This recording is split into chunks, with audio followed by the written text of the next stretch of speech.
Graça e paz, meus amados irmãos.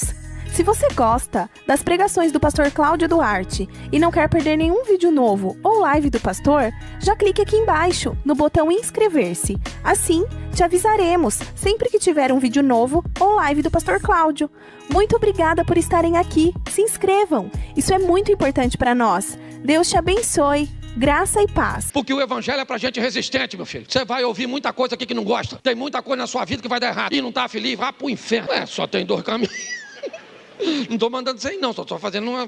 Lógico, sou pastor, quero que você vá para o céu. Mas tem uma turma que não vai, a gente fala, vai. Esse dia o cara falou, pastor, ele falou mesmo comigo. Eu tenho que ir para o inferno mesmo, que eu sou mau. Falei, meu filho, os cargos de mal no inferno já está tudo preenchido. Você lá vai ser a Cinderela. Falei com ele. Então, aprenda uma coisa nessa vida, meu irmão. 1000 cairão ao teu, 10.000 cairão à sua, mas você vai ficar de pé. E não é porque a vida para você é fácil, não. É porque você está ao lado do Senhor. A vara e o cajado do Senhor é o que te sustenta. Eu quero fazer uma reflexão com vocês, mas eu quero citar algumas coisas antes de ler o texto. Nós vamos ler um texto que já foi falado aqui, Mateus, capítulo 7. Se você já quiser ir abrindo a sua Bíblia, fique à vontade, o texto também vai aqui para a tela. Mas eu quero, antes, obrigado, irmão, de ler esse texto, eu quero fazer algumas colocações. Quando Davi deseja levar a arca da aliança para Jerusalém, é um ato nobre de alguém que tinha o interesse de honrar e de valorizar a Deus. A arca da aliança trazia consigo a representação da presença do próprio Deus. O zelo cujo qual Davi tinha era muito grande. Ele mandou fazer uma grande festa. Ele preparou 2 carros novos, escolheu os melhores bois que nunca haviam sido usados em nenhuma outra atividade. Preparou toda aquela estrutura, colocou a arca em cima daquele carro de bois, colocou homens para guardar a arca, supervisionar aquela transição da casa de Obed-Edom até Jerusalém. Mas num determinado momento, o baú, a arca da aliança, ela sacudiu pelo movimento dos bois. Não havia amortecedores, então todo o impacto, era direcionado para aquilo que o carro estava carregando. E a arca ameaçou cair. E um dos indivíduos que estavam responsáveis, então segurou para que a arca não caísse. E ele acabou morrendo no momento que tocou a arca. A intenção de Davi era a melhor. A forma cuja qual ele resolveu honrar a Deus foi bem interessante. Todo mundo bem vestido, os músicos tocando, toda a estrutura preparada. Ele só esqueceu de uma coisa muito simples, de fazer da forma correta. A arca da aliança não podia ser levada daquela forma. Ela tinha que ser conduzida nos ombros dos sacerdotes. Ele tentou fazer da melhor maneira possível, mas ele fez da maneira incorreta. Isso nos mostra que para Deus o que vale não é a intenção. Isso nos mostra que antes de fazermos algo para Deus, é muito importante que saibamos como deve ser feito. Nós tivemos uma palavra de oferta. Eu posso ofertar de qualquer jeito? Não. Eu posso dizimar de qualquer jeito? Não. Eu posso me vestir de qualquer jeito? Não. Eu posso me casar de qualquer jeito? Não. Ou pelo menos eu não devo fazer de qualquer jeito, porque eu posso trazer sobre mim uma série de consequências, uma série de problemas. Então, se vamos servir a Deus, e a tônica é unidade, onde a nossa proposta é todos trabalhando com a mesma finalidade, com o mesmo propósito, e isso também nos expõe a agradar a Deus e servir a Deus. Nós precisamos conhecer um pouco mais e entender que estamos numa batalha onde vamos enfrentar grandes oposições. Eu vou ler 2 textos, não precisa, se der para colocar, aí coloca o capítulo 3 de Mateus, e depois nós vamos ao 11, Mateus 3, 13. Depois a gente vai ao 7, que é a palavra. Preste atenção. Por esse tempo, dirigiu-se Jesus da Galiléia para o Jordão, a fim de que João o batizasse. Ele, porém, o dissuadia, dizendo, ele, João, eu que preciso ser batizado por ti, e tu vens a mim? Mas Jesus lhe respondeu, deixa por enquanto, porque assim nos convém cumprir toda a justiça. Então, ele o admitiu. Batizado Jesus, saiu logo da água, e eis que se lhe abriram os céus, e viu o Espírito de Deus descendo como uma pomba, vindo sobre ele. E eis uma voz dos céus que dizia, este é meu filho amado, em quem me comprazo. Capítulo 13. Por esse tempo, dirigiu-se Jesus da Galiléia para o Jordão. Não, capítulo 13, por favor. Isso, só trocar o capítulo.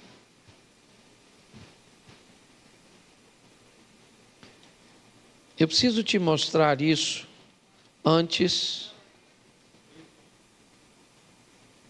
Tá, deixa eu colocar aqui.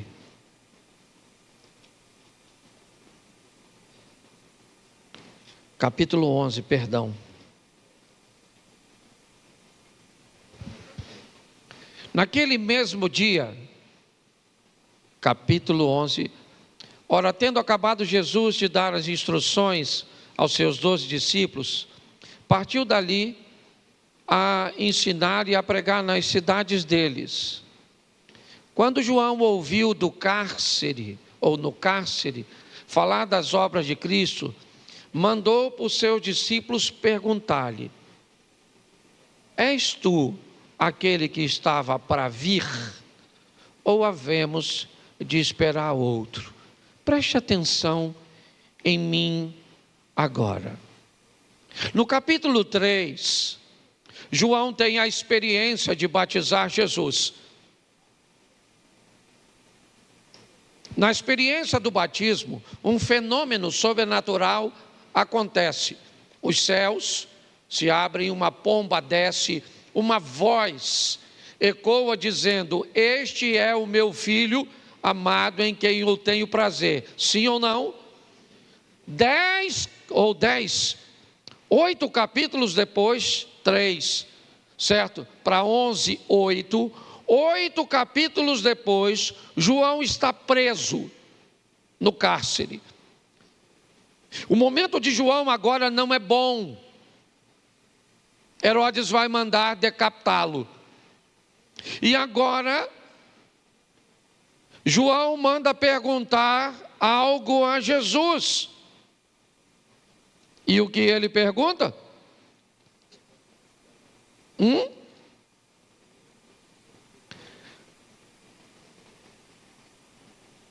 ele é o Messias mesmo? Ou nós devemos esperar outro? O homem que experimentou tudo isso, a diferença de idade entre Jesus e João Batista era apenas 6 meses. Eles eram primos de segundo grau. Isabel era prima de Maria. Quando nós olhamos para isso, vemos um homem que agora não está muito certo, não está muito firme. Ele manda perguntar a Jesus, mas ele ouviu a voz, ele viu a pomba, ele teve a experiência. Mas o momento dele agora não é bom. E ele quer saber se Jesus é o Messias mesmo. Porque me parece que o Evangelho e a vida cristã não é para qualquer um. Me parece que a caminhada cristã não é uma prova de velocidade, é uma prova de resistência. Eu preciso estar preparado para hoje viver momentos bons e acreditar que Ele é Deus, mas amanhã viver momentos ruins e isso não mudar minha ótica a respeito dEle. Se eu estou vencendo, Ele é Deus; se eu estou perdendo, Ele é Deus; se eu estou feliz, Ele é Deus; se eu estou chorando, Ele é Deus; se o meu casamento vai muito bem, Ele é Deus; se não vai, Ele é Deus do mesmo jeito. Porque minhas perdas particulares não podem mudar a minha ótica a respeito de Deus. E eu estou falando nada mais, nada menos que de João Batista. Se ele viveu momentos assim, que dirá a nós em alguns momentos, e talvez hoje, seu momento não seja bom, as coisas não estejam tão favoráveis para você. Então o Evangelho é algo firme, forte, e é por isso que nós precisamos estar unidos com Deus, porque nós vamos viver muitos desafios. Eu achei bem interessante o texto lido pelo Robson, porque é nele que eu vou pregar. Você já ouviu aqui que o capítulo 5, 6 e 7 de Mateus é o texto das bem-aventuranças, é o sermão da montanha. Mas no capítulo 7, Jesus vai fazer algumas colocações para preparar seus ouvintes, porque esse era seu propósito: preparar as pessoas para momentos difíceis, levar seus discípulos a conviver com tempestades e não com calmarias, levar seus discípulos a viver com perseguições, com incompreensões, com abandono, com mentiras, com falsos testemunhos. Porque a função do Evangelho não é apenas nos levar para o céu, isso é o mais precioso, é verdade, mas nos preparar para os embates desta terra. Então nós vamos olhar um pouco isso. Eu vou depois ler com vocês e falar do capítulo 7, a partir do verso 24. Coloca, por favor. Todo aquele, pois, que ouve estas minhas palavras e as pratica. Verso 26. Todo aquele que ouve estas minhas palavras e não as pratica. Feche os seus olhos. Senhor nosso Deus, continue falando conosco. Usa-me como um canal de bênção nesta hora. Fala conosco, Senhor.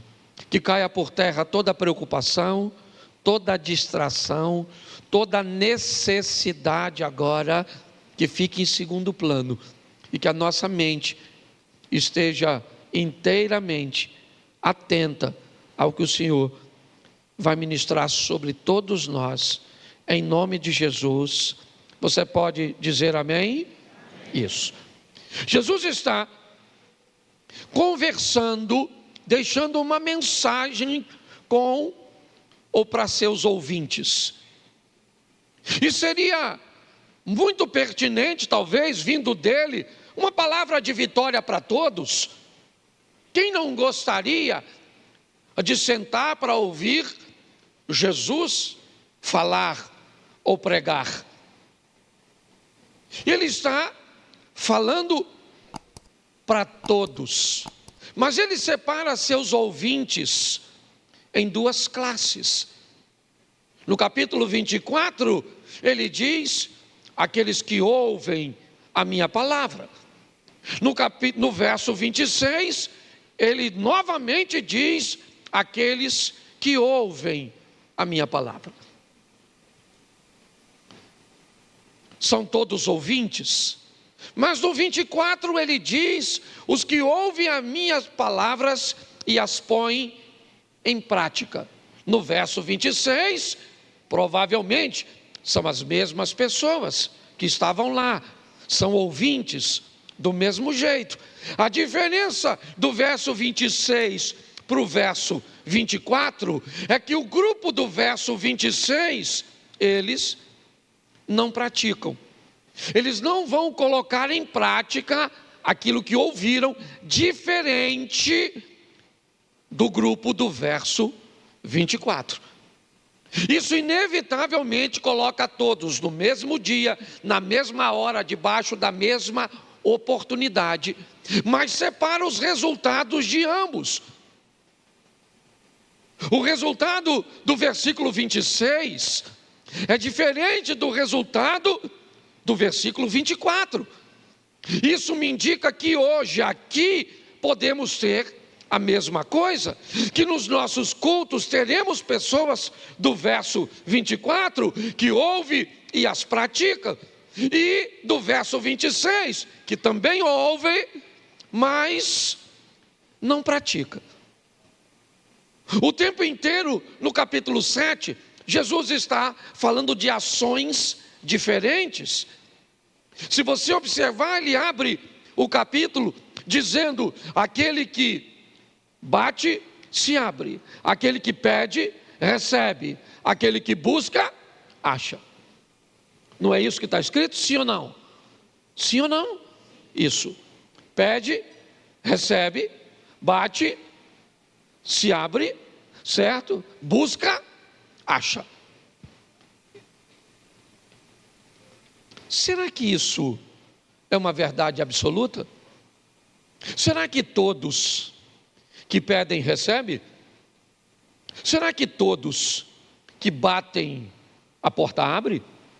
Será que todos que buscam eles conseguem achar?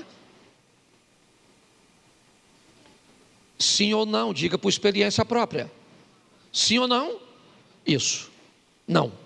Nem todos que pedem recebem, nem todos que buscam acham, nem todos aqueles que batem se abrem. Mas o que Jesus está buscando ensinar é: se você pede, você pode receber, sim ou não? Se você bate, alguém pode abrir, sim ou não? Se você busca, você pode ou não achar, sim ou não? Mas se você não pede, recebe? Se você não busca, acha? Se você não bate, se abre? Então preste atenção. O capítulo 7 vai ser um capítulo direcionado à ação, ao mover, a fazer com que as pessoas, certo, coloquem em prática, criem um ambiente cujo qual as coisas podem acontecer. Se abrir, você vai servir a Deus? Sim. Se não abrir, você vai continuar servindo a Deus? Sim ou não? Isso. Mas é importante nós entendermos, ele está impulsionando as pessoas e ele vai fazer isso continuamente. No capítulo 7, ele vai dizer que há duas portas, uma estreita e outra larga. E aí? Ele vai dizer que pessoas vão passar por ambas as partes, ou ambas as portas. Algumas passam pela estreita, um caminho um pouco mais difícil. A outra porta é larga, com poucas restrições, e tem gente passando. A palavra sugere que pela porta ser larga, mais acessível, o número de pessoas que passam são maiores. Mas é importante entender que tem gente passando pela estreita. O texto o tempo inteiro vai nos mostrar que os ouvintes estão debaixo de decisões. Ele continua dizendo que haveria no meio dele falsos profetas. Se tem falsos profetas, tem profetas verdadeiros e sérios. Algumas pessoas vão ouvir os falsos, outras vão ouvir os verdadeiros, tá certo? E quem é que decide se vai ouvir ou não? Sempre é o ouvinte. Jogar toda a carga de sua necessidade sobre Deus é um equívoco, é errôneo. Isso não é verdadeiro, isso é uma promessa de tolo, dizer que todos vão vencer. O certo é dizer que todos podem vencer. Sim ou não? Agora, se vai vencer ou não, é uma decisão de cada um, e não de Deus. Porque senão eu crio problema. Ele pode fazer? É lógico que ele pode fazer. Lembra quando um homem está tão cansado de experiências negativas? Ele tem um filho que desde novo fica possesso. Um menino que requer de seus pais um alto nível de atenção. Um garoto que não pode ser deixado sozinho, porque suas faculdades mentais, em alguns momentos, elas são capturadas por uma doença ou por Satanás. Eu não vou trazer isso com precisão aqui agora, mas é o menino que precisa sempre de supervisão. Por quê? Porque ora ele se joga no fogo, ora ele se joga na água. Este menino, ele é um menino descompensado. O pai está cansado. Tentou aqui, tentou ali, tentou lá. Um dia ele descobriu que Jesus estava no local, foi para lá para procurar Jesus, mas Jesus não estava, mas seus discípulos estavam. Então ele pega seu menino, apresenta aos discípulos, e os discípulos então vão repreender o demônio sem sucesso. A particularidade do homem se torna um espetáculo. Sua vergonha é algo público agora. O que ele tem? Um menino dando um espetáculo para as pessoas, convulsionando, mexendo, gritando, até que Jesus chega. E quando Jesus chega, Jesus pergunta: o que é que está acontecendo aqui? Que confusão é esta? O homem então se destaca e diz: Senhor, sou eu, trouxe meu garoto. Esse menino tem um espírito imundo, onde quer que o apanha, certo? O lança no fogo, na água, ele range os dentes, trinca os dentes. E eu já tentei de tudo. Se o Senhor pode fazer alguma coisa, me ajude. Note que ele está tão cansado de experiências negativas, que ele está diante de quem pode e pergunta: se tu podes. Você chamaria isso de falta de fé? Eu chamo isso de experiências ruins e negativas. Com igrejas, com pastores, com amizades, com negócios, com casamento, com pais, com filhos, com remédios, com terapias. Tem pessoas que tentaram em tanto lugar, que quando vem para a presença de quem resolve, ela está tão cansada, que não é falta de fé, não. Se tivesse falta de fé, ela nem estaria aqui. Reuniu apenas o que sobrou e disse: eu vou para lá. Eu vou para lá sem vontade, eu vou para lá sem jantar, eu vou para lá sem tomar banho. Mas eu vou para lá porque eu ainda acredito que Deus pode fazer algo por mim. Olhe bem, quando ele diz: se o Senhor pode fazer alguma coisa por mim? Jesus olha para ele e diz o quê? Eu posso? Sim ou não? O que você acha? O que ele disse? Me ajude aí, mesmo você que não conhece o texto. Você acha que diante de tudo isso, Jesus disse, claro, meu filho, eu posso. Quem acha, levanta a mão. Isso. Jesus olhou para ele e falou assim, se você pode crer, tudo é possível que crer. Poxa, gente, o cara já estava lascado. Jesus não facilitou. Jesus disse, olha, mesmo com tudo para te desanimar, eu preciso te dizer uma coisa. Pegue o restinho da força que te sobrou e coloque de pé e haja. Você está entendendo? Porque eu posso fazer, então não vem para cá me apresentando uma situação difícil que pode ser difícil para você, para mim não é. Você consegue entender? Nós precisamos nos fortalecer, entender que a coisa não é tão fácil como nos disseram, e que depende muito mais de nós do que do nosso Deus. Então tem falso profeta, sim ou não? Mas tem profeta verdadeiro. Tem porta larga, sim ou não? Mas tem porta estreita. Tem gente indo pela larga, sim ou não?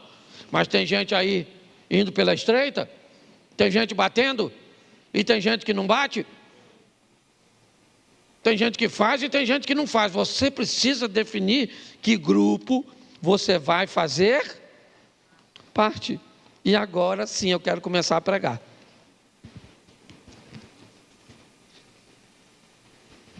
Todo aquele que ouve, volta no 24. Todo aquele que ouve essas minhas palavras e as pratica. Bom, ouviu e praticou. Eu vou compará-lo, é o que disse Jesus.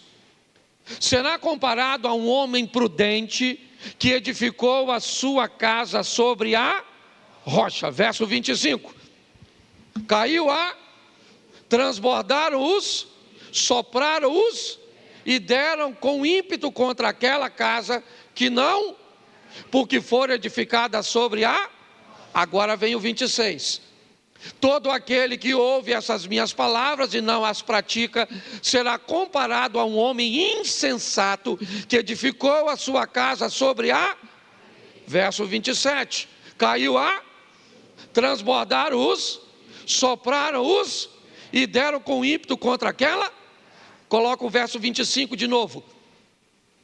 Caiu transbordaram sopraram e deram com ímpeto contra aquela... Coloca o 27 de novo. Caiu transbordaram sopraram os ventos e deram com ímpeto contra aquela... E ela, sendo grande a sua... Isso. Nós temos dois grupos. Tá certo? Aqueles que vão obedecer, e agora você que obedece e faz tudo certinho, vou te dar uma notícia: não tem luta, não tem chuva, não tem vento, não tem rio, não tem nada. Você tem uma vida fácil, porque a obediência deixa você imune. Verdade ou mentira? Isso. Tem chuva para quem obedece?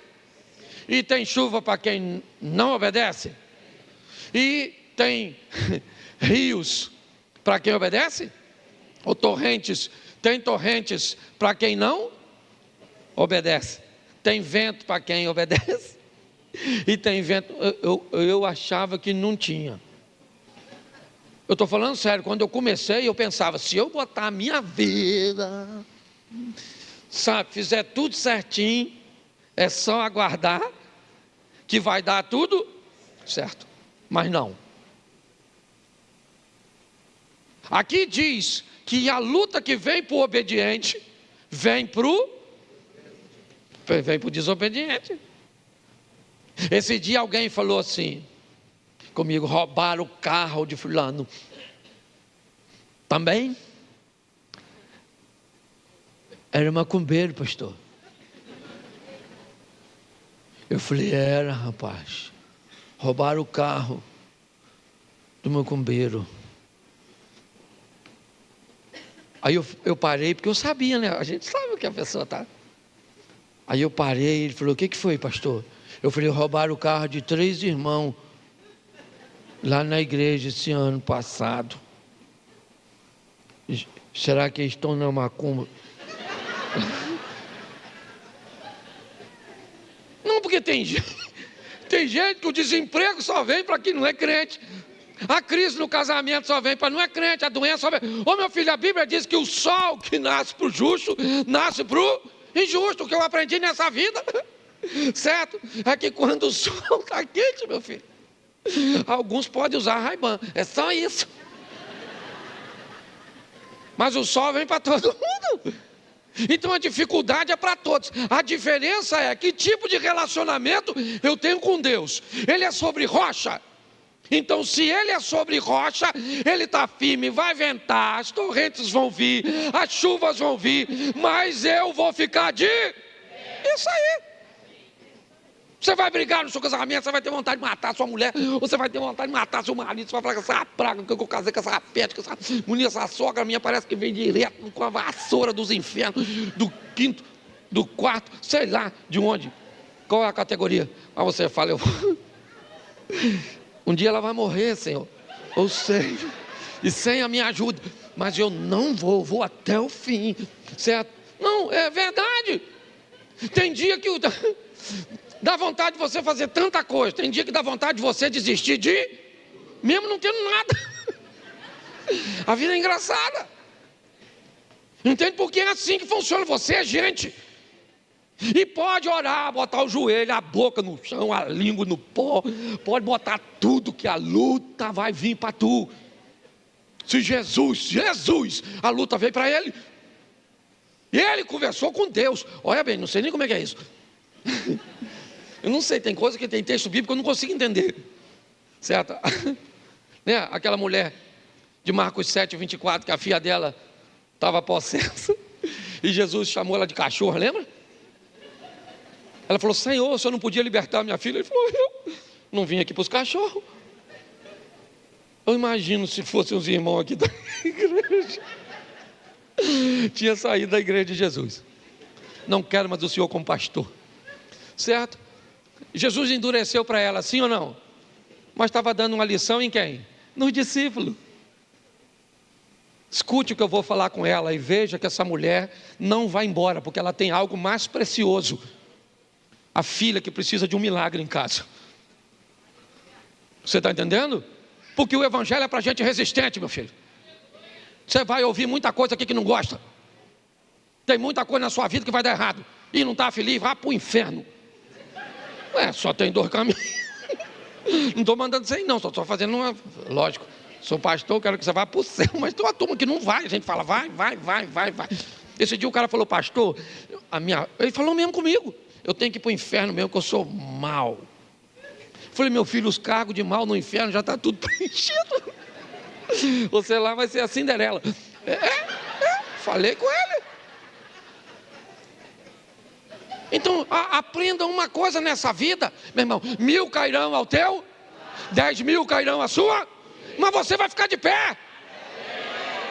E não é porque a vida para você é fácil não, é porque você está ao lado do Senhor, a vara e o cajado do Senhor é o que te sustenta. Então Jesus está explicando isso aqui, certo? Quem obedece, escuta as palavras, vem a chuva, vem os rios e vem os ventos, sim ou não? E para quem não obedece também vem do mesmo jeito. A diferença é que a casa que está sobre a rocha se mantém de isso. O que indica que na luta a diferença não está no inimigo, mas sim na estrutura do indivíduo que está batalhando, que está pelejando. Entendeu? Então, o diabo, ele vai usar as armas dele, certo? E se tem uma coisa que o diabo sabe fazer é trabalhar. Trabalha bem. Só que eu comecei a me perguntar, que rocha era essa? Aliás, alguém sabe me dizer o que é a areia? Quando as ondas batem nas rochas, elas tiram das rochas fragmentos. Esses fragmentos minúsculos de rocha formam o quê? Isso. Então preste atenção, quem vai construir sob o mesmo material, a fé. A diferença é que a fé é sólida para alguns, firme, estruturada, e para outros, nem tanto. Ela é fragmentada. Dizer que você está aqui e não tem fé, eu estaria brincando com você. Não pode, todo mundo que está aqui tem fé. A densidade dessa fé que você tem é que talvez não seja tão firme para você parar de fumar, para você parar de beber, para você parar de se prostituir, para você parar de mentir. Talvez a sua fé, a fé que você tenha, ela não seja tão, densa ou intensa, a ponto de que você consiga resultados mais satisfatórios. E pelo que eu entendi, aqui, isso depende muito mais de nós do que de Deus. Porque no que depender de Deus eu não vou ganhar. No que depender de Deus eu já ganhei. Amém? Isso. Agora, isso depende de mim. É assim que funciona. Eu não consigo mudar meu comportamento, eu não consigo esquecer isso, eu não consigo esquecer aquilo. Então eu preciso entender que nós estamos nessa batalha. E se eu quero vencer, eu preciso me fortalecer. É isso.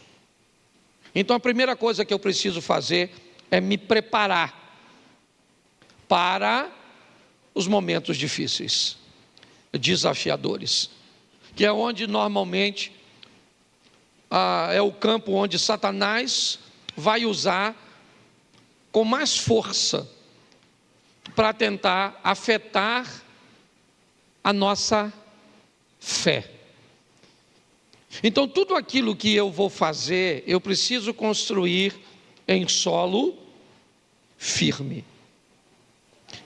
Eu vou destacar algumas coisas para vocês aqui que eu considero importante em todos os relacionamentos.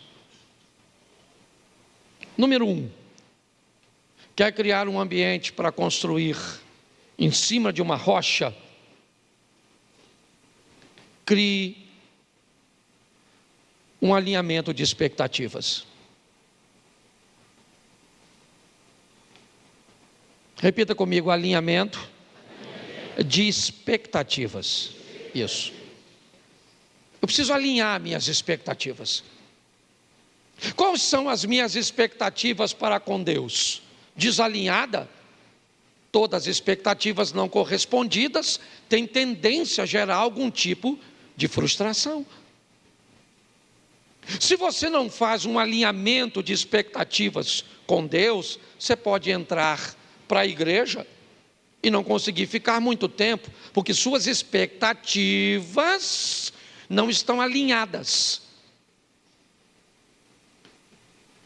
Monte uma sociedade sem um alinhamento de expectativa. O que você quer desse negócio? Quanto você quer desse negócio? Qual tempo você precisa para tirar o que você criou a expectativa? Esse relacionamento de namoro seu, você faz um alinhamento de expectativas? Se você não fizer um alinhamento de expectativas, você está construindo estrutura sobre areia. Não tem base para sustentar os desafios. Pô, você está nesse negócio há quanto tempo? Cara, eu estou nesse negócio há 1 ano e meio. Quanto você botou nesse negócio? Eu botei R$1 milhão. Quanto você tirou nesse 1 ano e meio? Cara, eu não tirei nada. Pô, cara, mas esse negócio está dando errado? Não, está tudo sob controle. Porque eu, certo? Já tinha previsto que só vou conseguir tirar alguma coisa no 3º ano. No 2º ano. Quando a sua expectativa está alinhada, você consegue entender isso? Você se priva de viver um ambiente de frustração. Mas sim, você não fez nenhum alinhamento de expectativa. Eu entrei para a igreja e achei que assim que eu entrasse, eu ia ter uma intimidade com o pastor Cláudio. Eu achei que eu ia participar dos ministérios. Eu achei que a igreja ia cuidar de mim, fazer isso, aquilo outro. A igreja nunca disse que faria. Mas você tinha a expectativa de se casar e que seu casamento ia ser desse jeito, que seu marido ia ser desse jeito, que sua esposa ia ser desse jeito, e aí ela não foi. Você imaginou que a sua vida com filhos seria desse jeito e não foi. E você imaginou que ia trabalhar em tal lugar? Tá bom. Mas você não foi capaz de fazer um alinhamento de expectativas. Isso é extremamente ruim. Então eu preciso, se eu quero construir algo, eu faço um alinhamento de expectativa. É isso. Eu vou viajar, então eu tenho um alinhamento de expectativas. O que eu vou tirar de prazer dessa viagem? Como é que as coisas vão ser? Pronto. Por pior que seja a situação, certo? Eu fiz um alinhamento de expectativas. Segunda coisa, se você quer construir algo, repita comigo: conflitos de interesses. Isso. Só tem um tempo, e às vezes tem mais de uma pessoa. 2 pessoas querem a mesma coisa no mesmo tempo. Isso não vai funcionar. Eu preciso aprender e criar, uma estrutura para lidar com os conflitos de interesses. Os meus interesses são os mesmos interesses de Deus? Sim ou não? Nem sempre. Os meus interesses são sempre os interesses do meu cônjuge? Não, nem sempre. Os meus interesses são sempre os interesses dos membros da igreja? Nem sempre. Os meus interesses são os mesmos interesses dos meus vizinhos? Nem sempre. Então, como é que eu sobrevivo a um conflito de interesses? Se eu não aprender a lidar com isso, eu vou ter sérios problemas. Eu não vou ter amigos, eu não vou me dar bem com vizinhos, eu não vou me dar bem com amigos de trabalho, eu não vou me dar bem com meus filhos, com meus parentes, eu não vou me dar bem com ninguém. Porque eu não sei lidar com conflitos de interesses. Eu quero viver bem e ter uma estrutura firme. Aprenda a lidar com resíduos. Gestão de resíduos. Tudo aquilo que eu faço, tudo aquilo que me acontece, deixa resíduos bons ou ruins na minha vida. Eu tenho muitos resíduos, sabe? De 10, 15, 20, 30, 40 anos. Resíduos que não são orgânicos, que volta e meia eles saltam novamente. Eu tenho que lidar com lembranças de abandono, lembranças de rejeição, lembranças de traição, lembrança de vergonha, de humilhação. Eu tenho que lidar com isso. São resíduos. Alguns resíduos, eles são orgânicos, biodegradáveis. Basta deixar 1 semana, 2, 1 mês, 2, eles vão desaparecer, eles somem, certo? Com a ação do tempo. Outros não. Não é assim que funciona. Jogue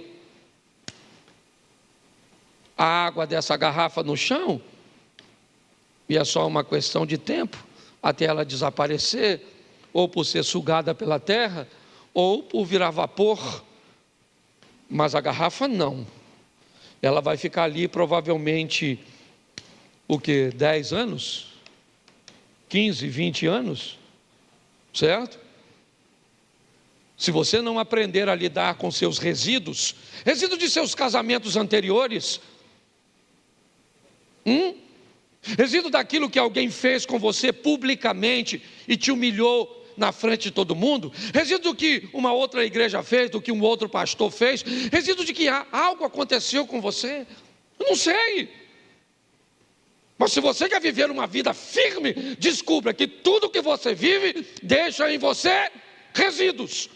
E alguns são bem desagradáveis e ruins, que podem se manifestar com comportamentos que você odeia, mas não consegue controlar. Por quê? Porque não sabe gerir resíduos. Jesus não tinha problema com isso. Ele sabia que Judas ia o trair. Nem por isso o proibiu de sentar à mesa. O baniu de sentar numa posição de honra. E Jesus chama Judas de amigo e chama Pedro de Satanás. Jesus morava na casa da sogra de Pedro em Cafarnaum e chamou Pedro de Satanás. E chamou Judas de amigo, porque para Jesus, Judas, quando o traiu, o aproximou de seu propósito. Pedro, quando o repreendeu, o afastou de seu propósito. E Jesus está dizendo: todo aquele que me aproxima do meu propósito não é meu inimigo, é meu amigo, mesmo que não me faça coisas aparentemente muito boas. Eu preciso ser forte para entender isso. Às vezes você vai ter que viver ou que conviver com pessoas que fizeram coisas para você que não são agradáveis, principalmente de efeito imediato.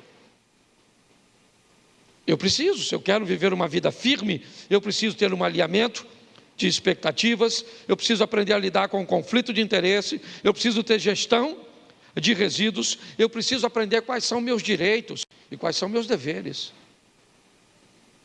Eu tenho direitos como pastor, mas eu tenho deveres. Eu tenho direitos como marido, mas eu tenho deveres. Eu tenho direitos como pai, mas eu tenho deveres. Meu filho mais novo tem 30 anos. Felipe está no sul, fazendo um curso. Mas ele mora na minha casa. E se passar de meia-noite, eu ligo.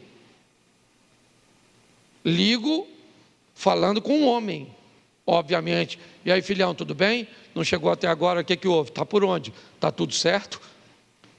Mas é meu direito. Mora na minha casa, come do meu feijão. Eu sou dessa época. Direitos e deveres. Você sabe o seu direito como esposa? Mas você sabe o seu dever como esposa? Você sabe o seu direito como pais? Mas você sabe quais são os deveres como pais? Seu filho é pequenininho, ele sabe o que é direito e dever? Ou ele só sabe o que é direito e não sabe o que é dever? É isso? É assim que funciona? Então você não estabelece para seu filho nada de deveres, certo? Ele não sabe nada sobre respeito ao próximo, ele não sabe nada de protocolo, certo? De convivência em ambiente coletivo, ele não sabe nada sobre relacionamento interpessoal. E se você traz seu filho para um ambiente público e ele se comporta mal, e alguém chama a atenção dele, você entra em cena. Como é que as coisas funcionam? Eu preciso entender isso. Porque quando eu sei direito e dever, eu estou firme na rocha. Eu entendo sobre gestão de resíduos, tá bom. Então tá certo. Eu preciso lidar com isso. Aprender a lidar com isso. Eu não sei se eu já falei isso aqui. Se eu falei, você vai ouvir de novo. Há um tempo atrás, alguns anos atrás, eu não queria vir mais para a igreja. Eu não queria tomar banho. Eu não queria. Eu não estava afim. Certo? Isso durou uma semana, durou 2, durou 3. Eu comecei a descobrir que eu estava entrando num ambiente depressivo. Nós temos uma amiga, ela é psicóloga, o marido dela é psiquiatra, é psicanalista, certo? E a Mary ligou e pediu socorro. Ele falou, venha para cá. Os dois vieram para o sítio. E aí ela me fez uma pergunta. Me conta a sua história, pastor. E eu comecei a contar a minha história. Minha mãe ficou grávida com 14 anos. E aquela coisa toda. E aquilo. E eu fui me dado por uma família. Fui dado para outra. Fui dado para isso. E vi aquilo todo. E mudava daqui, mudava para lá.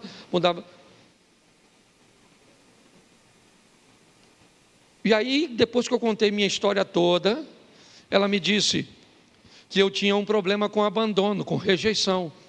E que agora, como pastor de uma igreja, todas as vezes que alguém saía da igreja, eu ativava o gatilho do abandono e da rejeição. Quando alguém ia embora, não interessa por que fosse, saía da igreja, eu sentia rejeitado pela pessoa, eu me sentia, então aquela dor vinha. E como é que um pastor... Se igreja todo dia chega gente, todo dia vai gente embora. E aí eu descobri que eu tinha um problema com gerenciamento de resíduos. Uma coisa lá do meu passado. Entendeu? Me fez ter um relacionamento com Deus, principalmente, muito instável. Naquela situação, vocês que lidam com isso, sabem. Tem dia que você levanta e quer até morrer. E não pensa que isso é coisa de quem tem demônio, não, porque o profeta Elias não tinha, não, viu? O profeta Elias era assim com Deus, ó. Matou 450 profetas, ainda tinha mais uns 400 de Azera. O cara era fera.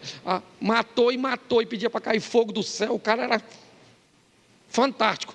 Sabe o que aconteceu? Uma mulher ameaçou ele, falou, amanhã eu mato você, Elias.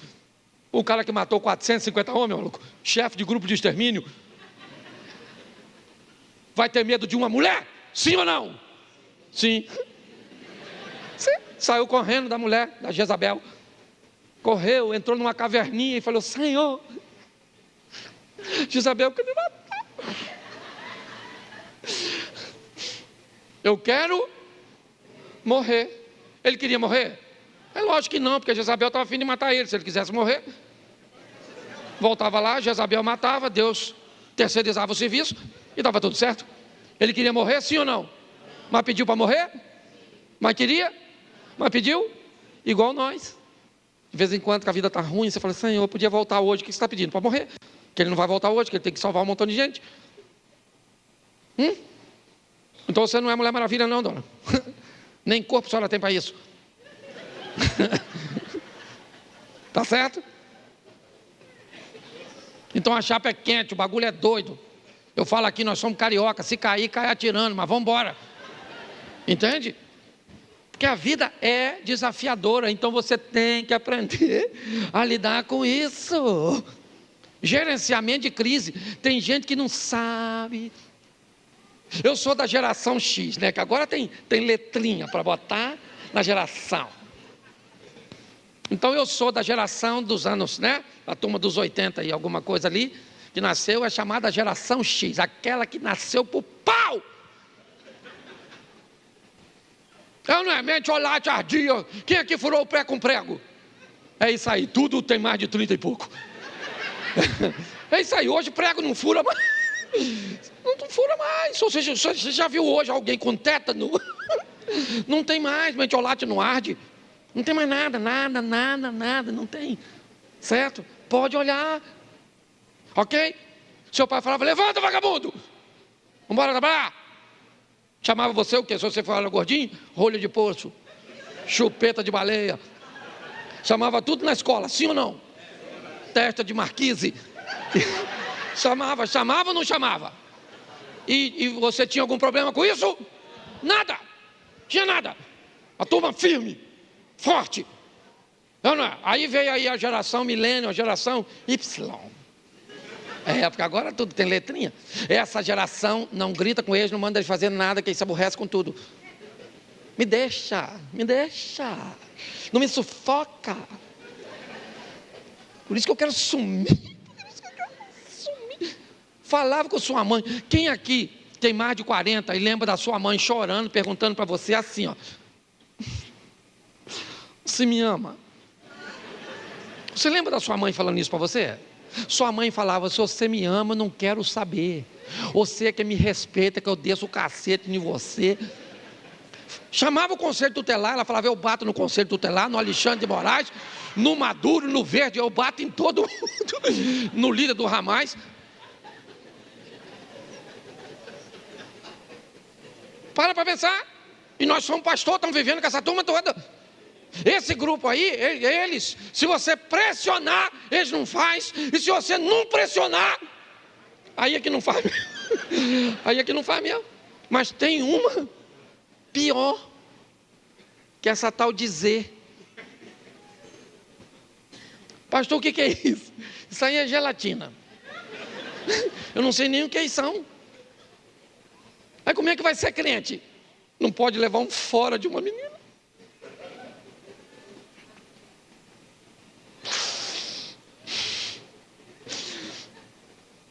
Você tirava um 0, você é da geração X. Se você tirava 0, você era o quê? Burro. Tirou 0. Burro. Se você é da geração Z e tira 0, e alguém te chama de burro, seu sepultamento amanhã. Correu. Impossível. Nossa. Não aguenta nada. Aí como é que vai casar? Como é que uma pessoa dessa, não sei como é que... Não casa, você da Z, não casa, porque casamento é para gente forte, casamento é até o outro morrer, e vai demorar, porque a expectativa de vida do brasileiro aumentou.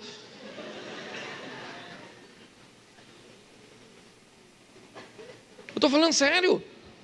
Um povo fraco, não pode falar nada, não pode nada, não pode nada. Agora maratona, vai ter que ter uma pessoa fortinha, gordinha, correndo maratona.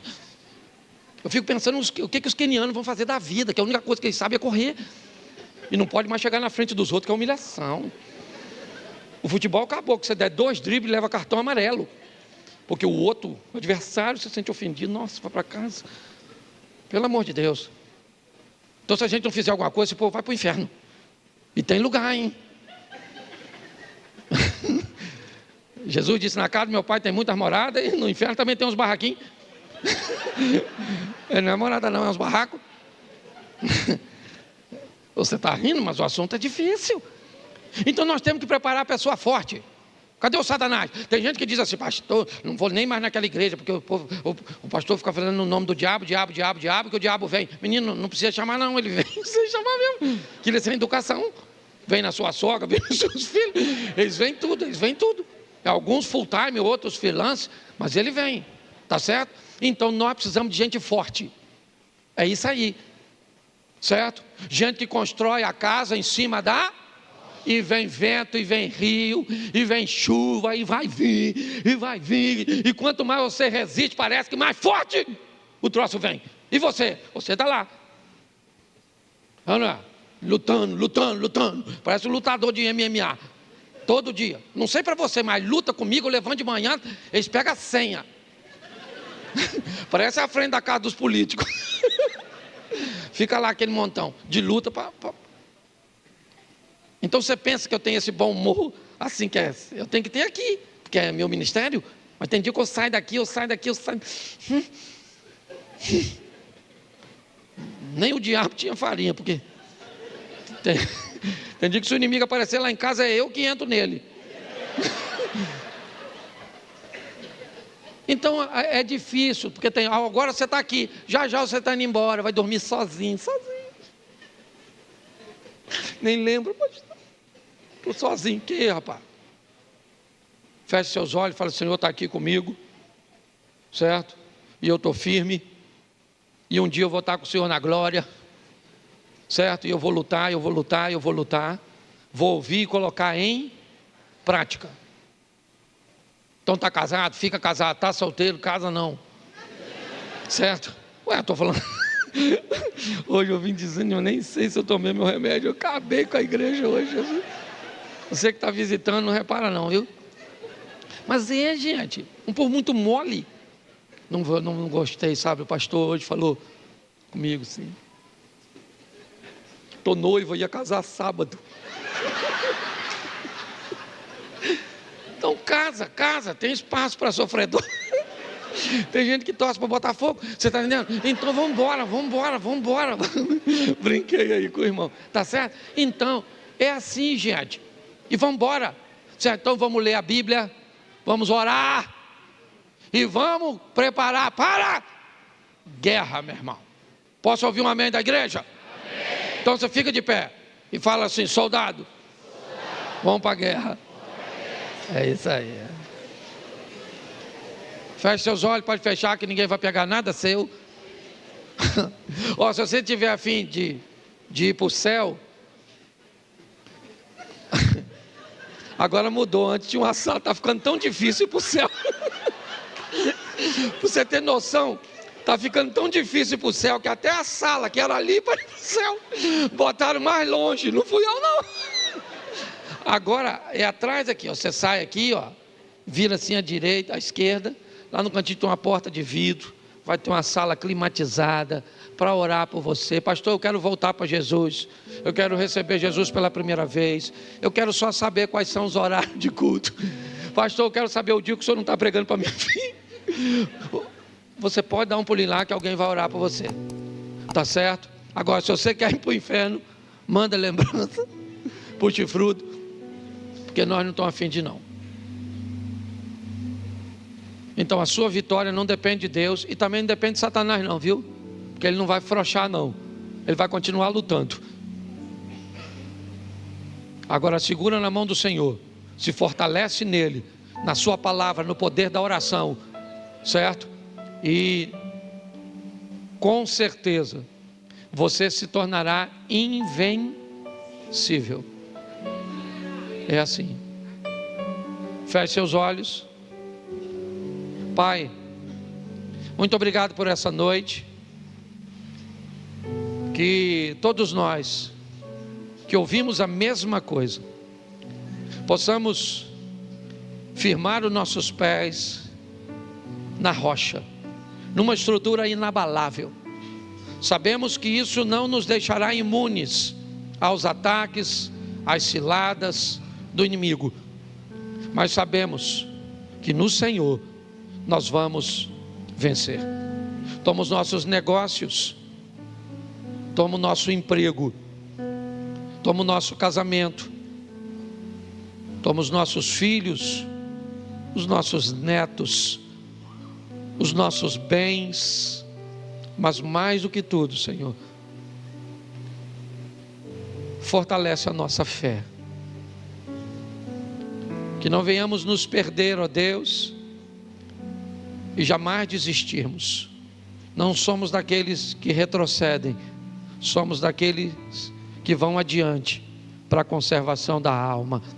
Continua conosco, Senhor, nessa caminhada. Leva-nos aos nossos lares, guardado por tuas boas mãos poderosas. Que o grande amor de Deus, o nosso Pai, a graça de nosso Senhor e Salvador Jesus Cristo e as doces consolações do Santo Espírito de Deus seja para com todo o povo do Senhor, e todos digam